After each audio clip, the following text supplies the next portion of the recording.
of it, I joined Mr. D, which is under the umbrella of Take a Lot. Clear criminal record, because obviously they're gonna do that. You need your identification. It's either your passport or your ID. You need a car or a scooter. Mr. D is a gift from God. It gives you that thing like, the more I work, the more money I'm making. So answered, like, it's like, what do you want? What do you want? And like, and he saw at me, bring my food, and then I gave him. And sometimes these things, they make you feel small.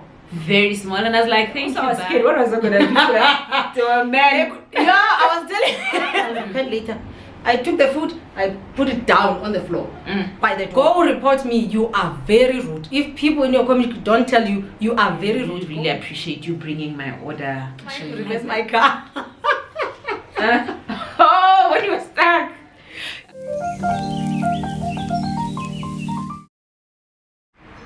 Hey guys, welcome and welcome back to my channel. If you are new here, you are most definitely welcome. I hope you are going to enjoy your stay over here. And if you've been here, welcome back. I hope you are going to enjoy yet another installment. And you guys, today we have something that is different. We've got a different video. So you guys, welcome back. Welcome. Today we are doing a information session, I think. So this is a follow-up to my previous videos where I mentioned that I am going to have someone for you guys to come and provide some additional information.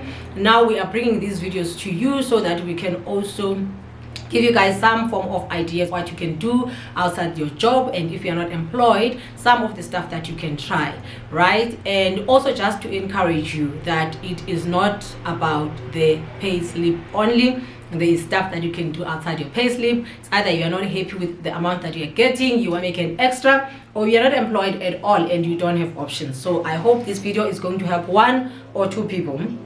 If it's more than that, it can help a lot. If it's more than that, I we are will multiplying now. Be happy. Yes.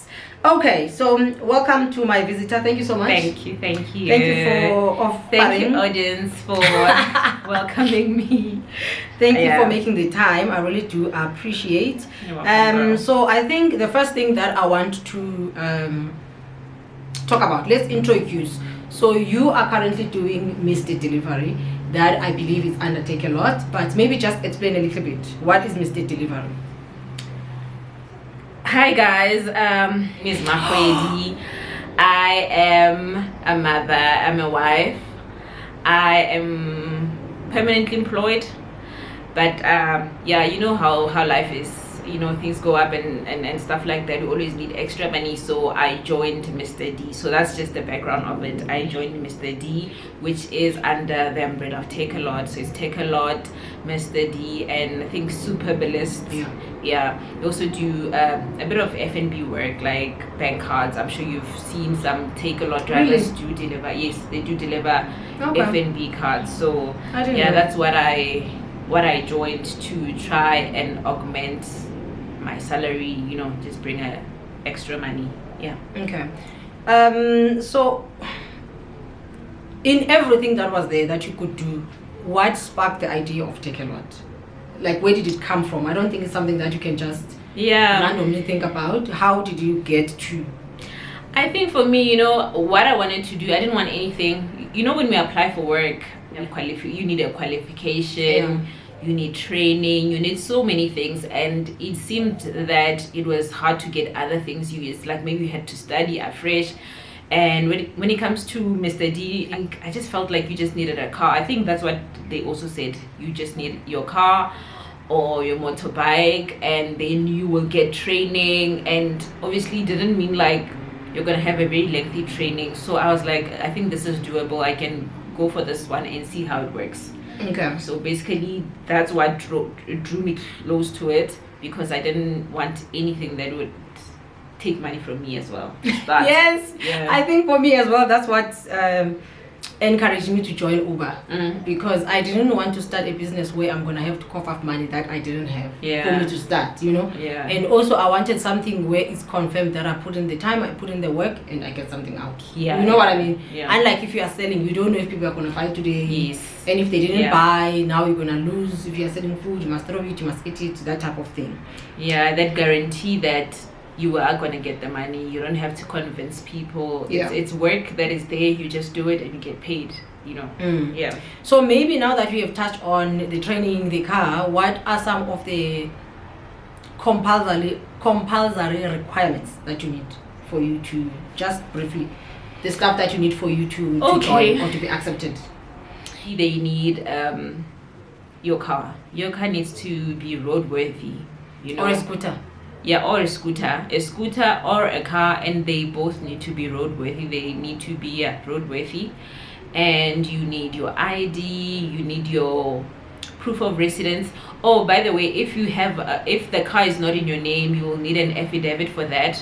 So if you don't have a car and you're using someone's car, you need an affidavit for that. You'd need your banking details. You need your proof of residence.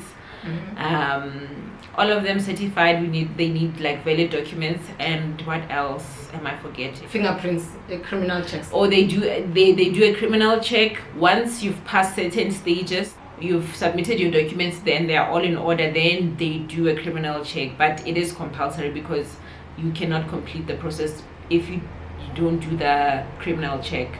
So it's the criminal check. They do it themselves. I think that's the only fee that you pay. You pay 100 and something.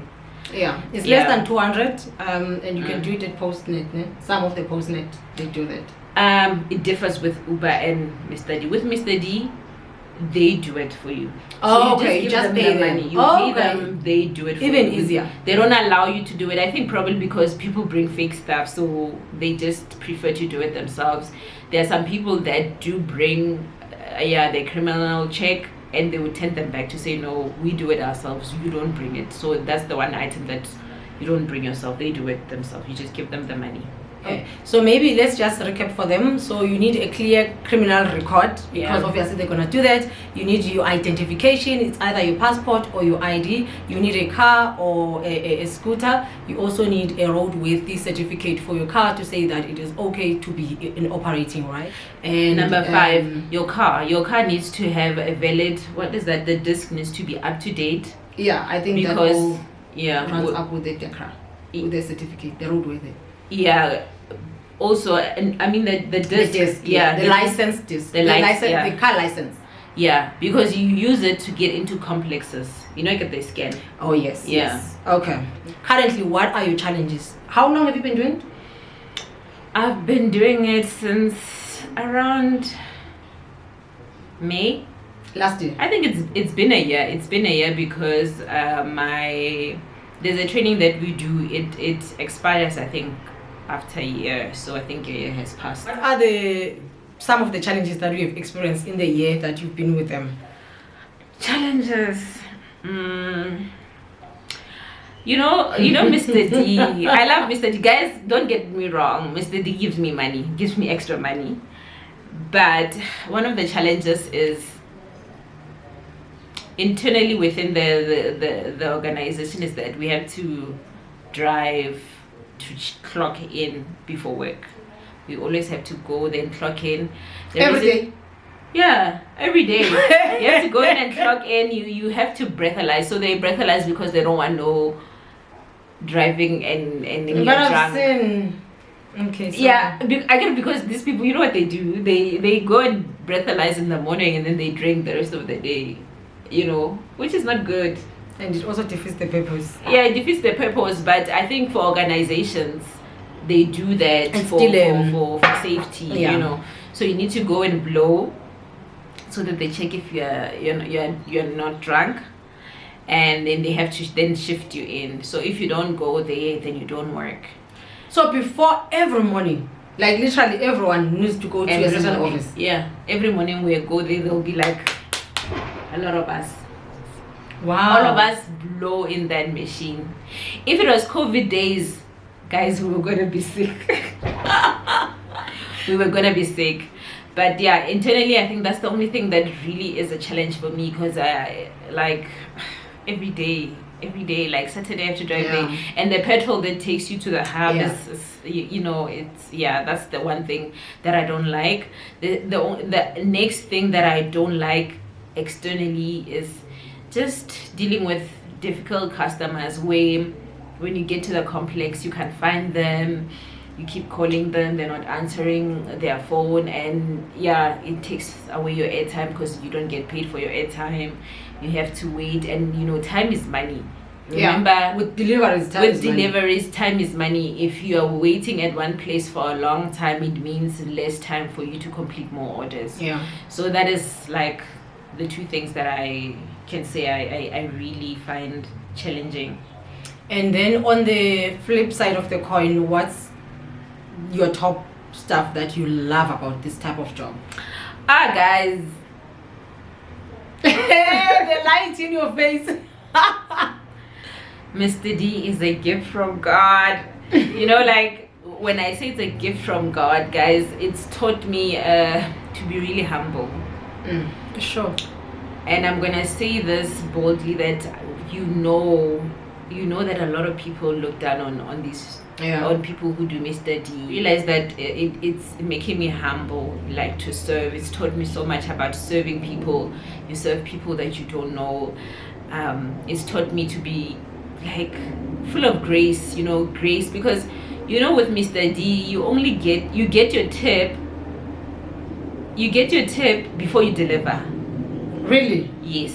How does that happen? So when someone makes an order online, they give you a tip before they pay for their overall. No, they pay for their overall and add. So on the app it will show you that this person's order maybe was 270 and your tip is 30 rands. Already. So this means you could have a very bad attitude, yet this person has already given you the 30 rands. Now so it's taught me grace, that sometimes we don't deserve that 30 rands, because sometimes we get there and we are mean or whatever, or we are impatient, and we just have whatever, that attitude, maybe because of personal problems, but they already have given you, that's what it has taught me. So it really has taught me to be humble. It's taught me to be also gracious, and like hard work, like it gives you that thing, like the more I work, the more money I'm making. So you don't have the thing of giving up, because the slower you go, the less the money. So it keeps you moving. I feel energized by it. It does. Yeah. It does. So those are the highlights. It has a lot of pressure. That's one thing that I think when I was thinking about it, like, my mind is gonna be so relaxed, and I won't, when you are feeling like you're not doing anything, but it actually keeps you busy. There are days where I can't even answer my phone. Like I can't be on WhatsApp. I can't, because you need to focus. There's a level of focus that you need to, and so I think it does keep your mind busy. You can't just relax, otherwise you're gonna make mistakes. Yeah. Okay, so what's your worst customer experience? My worst customer experience.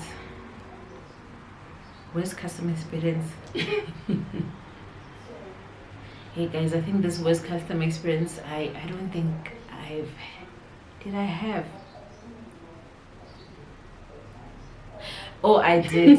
I just remember. I was about to say, girl, I'm here to share mine, because God, and you must share yours. I want to hear yours. I want to hear yours too. It was bad, and that day I wanted to log off actually. I got to the complex. It was like in Amberfields, and then we called the person. We're like, we need a code, and then I think the security called the person, and then the person was not answering, and then the security was like, no, you call the person, and I called the person. And then when he answered, like, it's like, what do you want? And and he saw at me, like, and I'm like, it's Mr. D at the gate, like, cause I'm like, it's Mr. D at the gate. Can you please tell the security to call me again and stop calling me? Tell the security to call me. I'm like, they have been calling you. Yeah. Then he saw at me, like he said, those words. Like, the F you what before you even get inside and see the person. Before I got in and saw the person, and then I drove in and I got there, and he opened his garage, and I was like, good day, sir. He kept quiet. He's like, he just stared at me like that, and I was like, bring my food, and then I gave him seriously. And some of these things, they make you feel small, very small, and I was like, thank you, bye, and then I left. Not that it makes any difference. Yo. Did he tip? I don't even remember. I don't remember if he tipped. I don't think he did. Around what time of the day was it? It was evening. Oh, It was okay. So at evening. least it was almost time for you to go home. Yeah, so I don't know. I really don't know. I don't remember. You know? But like that was the worst. I'm like, people can really be cruel. And if he's cruel to me like that, he's probably cruel to the security guards like that. And all everyone, the even in time. his house. Yeah. How will they know So them? you can tell, I'm sure. It's not. Yeah, about people feel entitled sometimes. So Mm. I that was the worst. And yeah, I'm glad I kept my composure. Your cool. Like, but also I was scared. What was I gonna do to a man? Yeah, I was telling. It's not like I was gonna do anything. So- But what's your worst? I wanna hear your worst. Okay, so my worst, I'll never forget this lady, guys. My worst experience was, and it happened so early in the day. My day was ruined. Like, I didn't want to work anymore. So I had a delivery, and it was far. First of all, I was irritated that it's far, but I was like, okay, no, that's fine. So I went to deliver. This is these nice estates where there's like 100 securities. Yeah, gates and stuff. Yeah. So I went there. In and The then- first gate, they phoned, the person opened and everything. But when you go inside, their estate is built in a way that you don't see the main door. You only see the garage door. That is the number, the unit number. Yeah. So now I'm standing here. I'm parked in front of the garage. So I sent the lady a message. I'm here in front of your garage. I can't see the door, but I can see the garage. So she's like, okay, I'm coming. And then I waited there. Waited. The person is not coming. And then eventually, like, I'm trying to move my car so that I can see if I see anyone. And then when I moved a little bit, then I could see her. Like, I was parked here, and then where the camera is, it was the person. Yeah. So they said, I greeted them, then they didn't respond. So I could see, okay, there's a problem. And then she just stood there and looked at me, and then she turned back. She walked back. There was the main door was just behind the garage, so I couldn't see it. She went back, and then I was like, what's the one thing? Like I said, like that. Yeah. And then I went back, and then I'm looking at her. I'm like, am I in the right place? I'm here for so and so. And then she just kept quiet. She went back. So now I switched off my car, and then I took the order out of the bag, and I walked. When I was like, it's like one step. Yeah, it's not far. Yeah, it's not far. So when I was walking towards her, and then she's like, "Yini nzima sis, yini nzima." So I'm like, okay, what's happening here? And then she's like, bring my food here at the door. When I ordered, I said here at the door. And then I'm like, okay. I took the food. I'm like, okay, here's the food. Now she's busy asking me questions. Why are you not bringing my food inside the door? Because I said she doesn't want to take the food. You know what I did? I lost my cool unlike you. The Christian. I know. I Was left hiding. the food. No. I left the food shame. I was like, no. At the door. I'll repent later. I took the food, I put it down on the floor by the door because she's saying at the door. Yeah. I left it there by the door. Anyway, like, I think. And you know what I didn't like? When I was standing there, she kept on saying things that were making me angry and small and everything. And then she was like, I'm gonna report you. I'm like, this was my final words, and I shouldn't have. I said, go report me. You are very rude. If people in your community don't tell you, you are very rude, go report me. And you know what I did? When I went outside the estate, I parked my car. I went onto Uber support. I reported her. Yeah. I reported her because honestly, I don't understand. I don't understand. Why did she want me to come inside her house? And why do you keep on saying things that are belittling me? Your food is here now. I've stepped out of the car. And then I left just like that. But my day was ruined. Like, I was off. I wanted to go home. Yeah, I think customers can be, I think it's customers or people. I think people can be very rude. In our corners, we don't think they're rude people, but they're people that are rude and But also, I think after some few hours when I was thinking and reflecting on it, I was also thinking that people are going through a lot. When that happened, it was during December time. It was during those days where if you are traveling, you've already traveled, like closer to Christmas. So I was thinking that, people are going through a lot. So it could be that she was going through a lot, or her family had left her, or her husband had left her during holidays, or, there's a lot of things that could make people to act out of their character. And you happen to be at the wrong place at the wrong time with the wrong person. Yeah, I think, can I just maybe add the story? I think it's important to what you're saying, that people are going through their own things, because I also had this one particular trip that I had, and I don't know what was happening with me on that day. Like, I think I was off. I was going through my own problems, and I received an order, and that order fine. I fetched the order, and on my way to deliver the order, I got lost. So when I got lost, I was irritated quickly. I was really irritated, and then I sent the customer, I activated the chat. I was like, hi, I'm at this location is not showing me exactly where you are. Where are you? Didn't you add the address? I was already being mean to this person, you know. Tone. And they were trying to explain to me on text. They tried, but it was difficult. Like, their English was bad, if I could put it like that. And then I ended up calling them, and when I called them, I was like, hi, I'm here busy looking for you. I have other orders to make, and so on.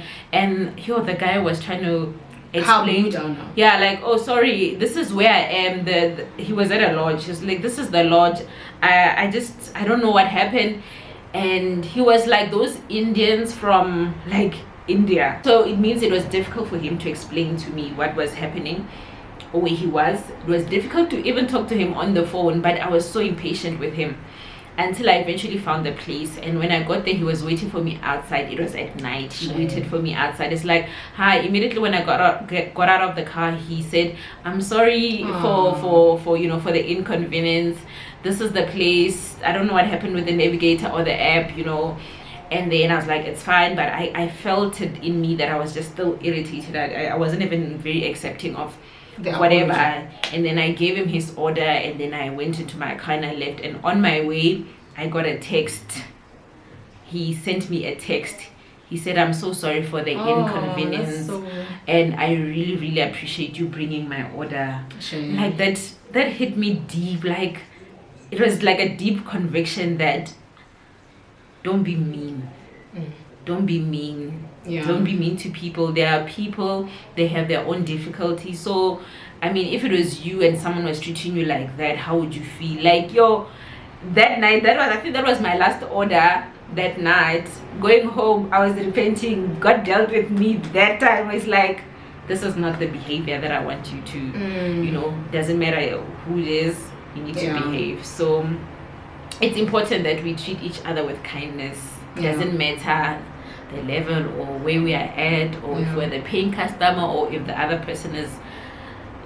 We just really need to treat each other well. I think I agree with you when you are saying this type of job teaches you patience, teaches you to be gracious and understanding of other people, and also I think humility. It teaches you humility. I think I've also had people that would start shouting while you are still on your way to pick up from the restaurant. Make sure that they don't add this type of meat, they add this type of meat, and that's also not your job. And it's also not my job. When I get there, also the order is already packed. It's packed. Not my responsibility. If it's open, they will complain. So if you already, when we are driving to them, you are already anxious, you are expecting them to shout at you or treat you somehow, so it can also affect how you are treating them. But I think it's important for us to always keep calm, and for us to always want to keep that good first impression, because you never know. There are times where I go 4 times in a month to the same house, to the same person. So imagine if you treat someone, in a bad way. Not to say that we cannot fight or protect ourselves, because with a lady, I also felt like I needed to protect myself, because you can't be undermining me, swearing at me, saying things, and I'm just standing there listening to you, especially because I already had the code to exit, so I didn't need it. So I just left the food on the ground and I just left, because honestly, what is this? So let me see. Okay, so on the flip side of the worst customer experience, what's your best customer experience? Where you really feel like So my best customer experience, I was delivering to this other lady in like somewhere in Centurion, and when I drove in and she saw me in the car that I'm a lady, like, she started cheering me. She's like, go girl! She's like, yeah. Men don't rule the world. We are, we are the queens. We do everything. She didn't make me feel like doing Mr. D is not for ladies. She's like, go for it, girl. Let's do this. That's so nice. And she was like cheering, and she was chubby and she was dancing, and I'm like, oh for me. all for me. And I was encouraged a lot. I was so encouraged because, you know, encouragement is good. There are a lot of people that say, like every night or whenever, people say, have a great night, have a safe trip, drive well, enjoy your night. I think there are a lot of best experiences. There was also a lady who literally ordered, and part of her order was my food, my meal. Really? Yeah, she ordered so McDonald's for herself and her husband. And added an extra meal. Yeah, there was an extra meal. So the extra meal was mine. So when I was leaving, they're like, wait, we have something for you. And they took out their food and gave me mine. Oh, that's so sweet. People are very considerate. Yeah. I think for me, 99.9% of the times, good experience. I mean, I can't say it's a bad experience if I come and say, hi, how are you? And you are saying hello. Like, it's not. Yeah, I mean, I'm a stranger. You might never see me again. Why should you care? But in experiences where, like, people are intentionally being rude, I think it's just 1 out of 100. In all, there are almost 2,000 deliveries. But I think it's less than 10 people. Yeah. Where I really feel like, now I want to log off. Yeah. No, it's really, people are really sweet out there. There are tons of sweet people. I don't talk about bad people, ne? There are tons. There are tons of good people. You remember that day when I posted on my status that customer had to reverse my car. When you were stuck. Guys, so I was driving in, you know, here in St. Kiran, there's a lot of that. Yeah, there's like... So I went to this guy, they were so sweet with the wife. So this guy ordered Pick and Pay. So on the app, Pick and Pay, they were told that the order is going to come the following day. So it was groceries. It's going to come the following day because it was late. And when I got the order, I left straight away to go pick up. So I managed to walk in. Yeah, they opened for me. I took the order. So they were excited and nice, and you know. So I went inside, but when you are now inside the house, there is literally no way to turn around. So I had to reverse. Was I not struggling? I tried, like the guy could see. So he's like, no, if you don't mind. I mean, it's somebody's car, so I'm sure they were also thinking maybe I'm not gonna be comfortable. So they're like, no, if you don't mind, I can reverse it for you. So there I was following. I was walking before the car and he was reversing it for me. And I think it has happened twice. It has happened twice where someone reverses. Because here in St. Kiran, there's a lot of sounds. There's a lot of places where you find the houses behind another house. People are sweet. People are really sweet. I think I dropped someone's hazelnut frappe. Actually, I put it in my bag and it fell over and it spilled the foam. And then when I got to, I was like, I'm so sorry. It's my first day. It's okay. And I think if it was me, because I always think about it, I always think I'll just go back and buy it myself. The thing is, I didn't know it fell. Like it fell in the bag. You only saw when you got there? Yes. We found out Chile together. Stuff and find out. Need by two together. Yeah. So you were both shocked.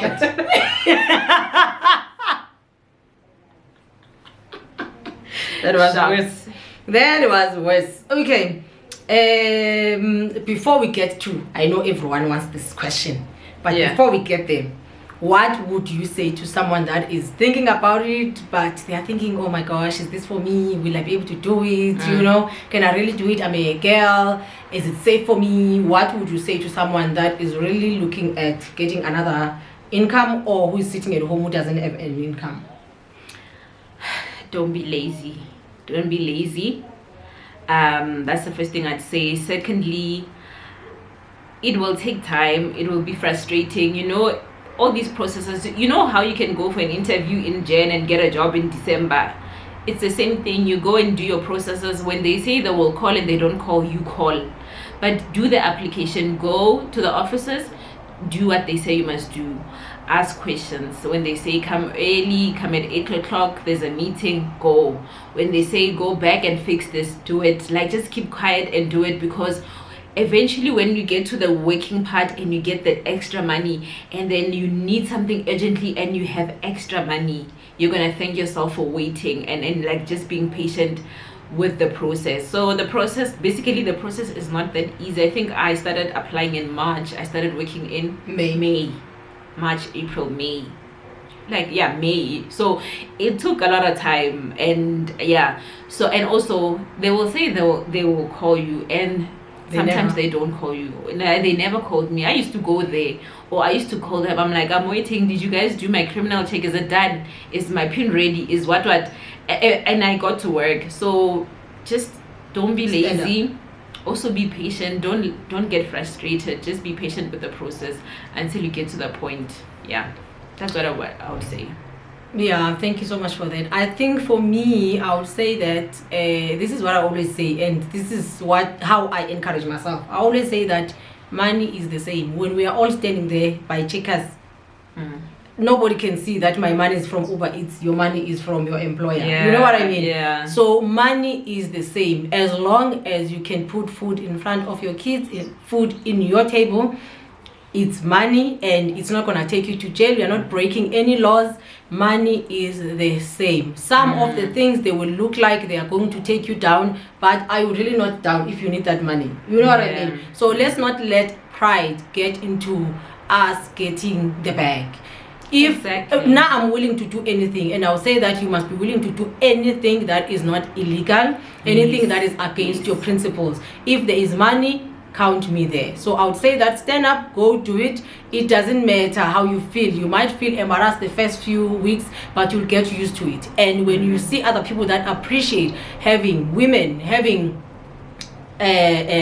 I don't want to say normal people, having people that look like they are not actually delivering, but they are working somewhere, it will also encourage you. You know how it makes you feel when you find someone who's saying, wow, you look so pretty. I went to deliver to another daycare. The child even went to call the mom, like, Mom, come and see, the Uber driver is so cute. Can you see the outfit? Like, you know, those types of things. You will see that people will appreciate you, but some people will not. But my last words are, money is the same. When we are all standing there by checkers, money is the same. It all buys groceries for our kids. It all pays the bills. Stand up and go get your bill. And then one last question. Like, before the last question, can we just look at how cute we are, ne? Look at how cute we are. Imagine if I was delivering your food, guys. And we're not tip. We're not sleeping around for money. We're not dancing for men for money. We're not stealing. We're not stealing. We're not doing anything illegal. And let me tell you guys, still our to look families like this. are proud of us. I mean, I have so many people that are proud of me. Same here. Because it's almost like stepping out of your comfort zone. Exactly. For your family. Like, how nice is that? You're not doing anything illegal. Lastly. Yeah? How much can one make? First, before you answer, maybe in your answer, also indicate that you are working pattern. Okay. Yeah. So that a person can get a view of how much. Yes. Okay.